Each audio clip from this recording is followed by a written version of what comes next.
The Panda Palace opened at 6 one night.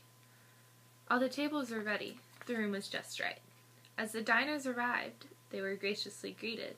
Mr. Panda himself helped each one get seated.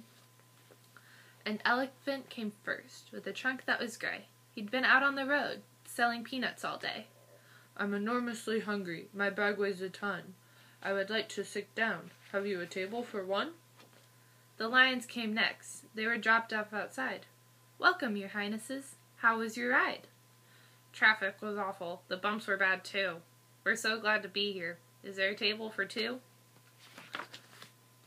Along came some pigs, who needed to hide.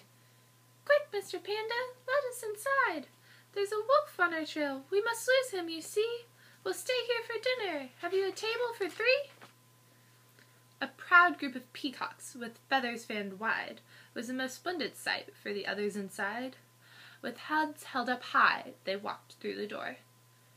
"Do we need reservations? Or can you seat four?" Then one by one the monkeys arrived. They went swinging across to their tables for five. The giraffes had just painted the rooftops in town. "If there's a table for six, we'd like to sit down." The hyenas walked in and laughed right out loud. They had never seen such a wonderful crowd. "We've come from afar for our family meeting. There are 7 of us. We do hope you have seating." A party of penguins came straight from a ball, waddled in through the door, hats, jewels, and all.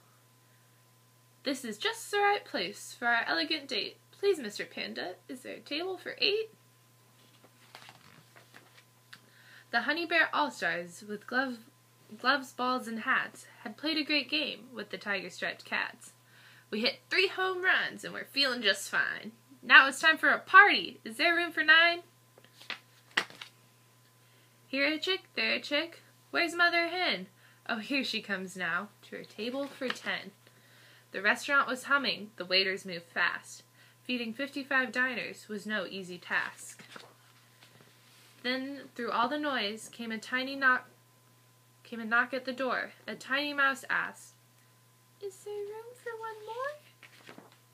Mr. Panda looked left. Mr. Panda looked right. All the tables were filled at the palace that night. Did he say, "I'm sorry, we have a full house. We can't fit one more, not even a mouse"? No, not Mr. Panda. He found one more seat, and in no time the mouse had a fine meal to eat. So if you're ever hungry and going that way, just see Mr. Panda. Here's what he'll say. No matter how many, no matter how few, there will always be room at the palace for you. The end.